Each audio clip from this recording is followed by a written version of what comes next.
আসসালামু আলাইকুম ওয়া রাহমাতুল্লাহি ওয়া বারাকাতুহু। আমার প্রিয় মা এবং বোনেরা, প্রিয় ভাইয়েরা আমার, আজকে আপনাদেরকে অত্যন্ত ছোট্ট একটি দোয়া শিখিয়ে দিব। এই দোয়াটি যদি আপনি আমল করতে পারেন, ইনশাআল্লাহ আপনার রাগ চলে যাবে। রাগের মাথায় কোনো কাজ করা ঠিক নয়, কারণ রাগ একেবারে শয়তানের পক্ষ থেকে আসে। যে রাগটা আমাদের মধ্যে সৃষ্টি হয় সেটা হলো শয়তানের পক্ষ থেকে আসে। শয়তান সবসময় মানুষের খারাপ চায়, ভালো চায় না। এজন্য আজকে আপনাদেরকে রাগের দোয়াটি বলে দিব। যখন আপনাদের রাগ হবে তখন এই ছোট্ট দোয়াটি পাঠ করবেন, আপনাদের রাগ নিয়ন্ত্রণে চলে আসবে ইনশাআল্লাহ। রাগের মাথায় মানুষের সংসার নষ্ট হয়ে যায়। যদি স্ত্রীকে রাগের মাথায় ৩ তালাক পর্যন্ত দিয়ে দেয়, তাহলে কিন্তু তার স্ত্রী একেবারেই চিরতরে তার সংসার থেকে বিদায় হয়ে যাবে, আর তার সংসারের মধ্যে দ্বিতীয়বার আর আসতে পারবে না।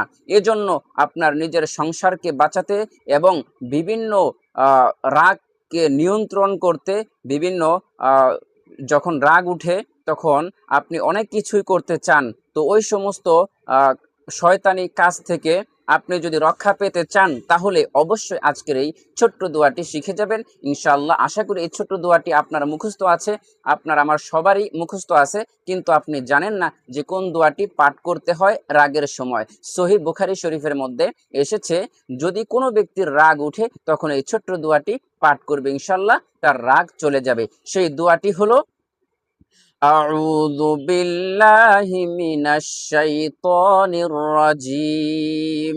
এটাই হলো যখন রাগ উঠে রাগের সময় এই দোয়াটি পাঠ করতে হয়। দোয়াটি আপনি সাধারণ কোনো দোয়া মনে করবেন না। যেহেতু আপনি এই দোয়াটি পারেন, আপনি মনে মনে ভাবতে পারেন যে এটা ছোট্ট একটি দোয়া, যে দোয়াটি আমরা প্রত্যেক সময় পাঠ করে থাকি, এটা কি কোনো দোয়া হলো নাকি? আসলেই এটা অনেক পাওয়ারফুল, শক্তিশালী দোয়া। সহিহ বুখারী শরীফের মধ্যে এসেছে। এটাকে আপনারা তুচ্ছ মনে করবেন না, এটাকে মূল্যবান মনে করে আপনার যখন রাগ উঠে আপনার অনেক বড় বিজনেস ডাউনে চলে আসতে পারে শুধুমাত্র এই রাগের কারণে। আপনি যদি আপনার রাগের মাথায় আপনি বিজনেসকে একেবারেই ছেড়ে দেন, আপনার অনেক ভালো একটা চাকরি রয়েছে, আপনি রাগের মাথায় আপনি চাকরি একেবারেই ছেড়ে দিলেন যে আমি আপনার চাকরি আর করব না। রাগের মাথায় কোনো কাজ করা ঠিক নয়। এজন্য যখন রাগ কমে যাবে তখন সিদ্ধান্ত নিতে হয়, আর যখন রাগ উঠবে তখন এই দোয়াটি পাঠ করবেন ৩ বার, ইনশাআল্লাহ আপনার রাগটা নিয়ন্ত্রণে চলে আসবে। কেউ এই আমলটিকে ছোট মনে করবেন না, কারণ এটা সহিহ বুখারী শরীফের মধ্যে এসেছে। নবীজি বলেছেন, যদি কারো রাগ উঠে তখন এই ছোট্ট দোয়াটি পাঠ করবেন। ভিডিওর স্ক্রিনে সহিহ শুদ্ধভাবে দিয়ে দিচ্ছি। أعوذ بالله من الشيطان الرجيم. أعوذ بالله من الشيطان الرجيم. أعوذ بالله من الشيطان الرجيم. এই দোয়াটি আমার প্রিয় মা এবং বোনেরা, আমার ভাইয়েরা, আপনারা এই দোয়াটি পাঠ করবেন রাগের সময়। যখন আপনার অনেক রাগ উঠে যায় তখন আপনি যদি দাঁড়ানো থাকেন, দাঁড়ানো থেকে বসে যাবেন।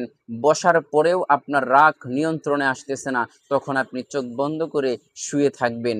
অথবা আপনি যদি বাসার মধ্যে থাকেন, বাসা থেকে বের হয়ে অন্য কোথাও নিরিবিলি জায়গায় চলে যাবেন, কিন্তু রাগের মাথায় কোনো কাজ করবেন না। ইনশাআল্লাহ এই বিষয়টা খেয়াল রাখবেন। আশা করি আজকের এই ভিডিও থেকে আপনারা রাগের সময় কোন দোয়াটি পাঠ করলে রাগ নিয়ন্ত্রণে আসে আপনারা বুঝতে পেরেছেন। ইনশাআল্লাহ আল্লাহ পাক আমাদের সকলকেই এই দোয়াটির উপর আমল করার তৌফিক দান করুন। এই বলেই আজকের মতো ভিডিওটি এখানে শেষ করে দিচ্ছি। ভিডিও থেকে যদি একটু সামান্য পরিমাণেও আপনারা উপকৃত হয়ে থাকেন তাহলে অবশ্যই আমাদের এই চ্যানেলটি সাবস্ক্রাইব করে আমাদের এই চ্যানেলের পাশে থাকবেন। ইনশাআল্লাহ পরবর্তীতে আরও অনেক গুরুত্বপূর্ণ ভিডিও আপনারা সবার আগে পেয়ে যাবেন। তো আজকের মতো ভিডিওটি এখানে শেষ করে দিচ্ছি। ওয়া আখিরুদ দাওয়ানা আলহামদুলিল্লাহি রাব্বিল আলামিন। আসসালামু আলাইকুম ওয়া রাহমাতুল্লাহি ওয়া বারাকাতুহু।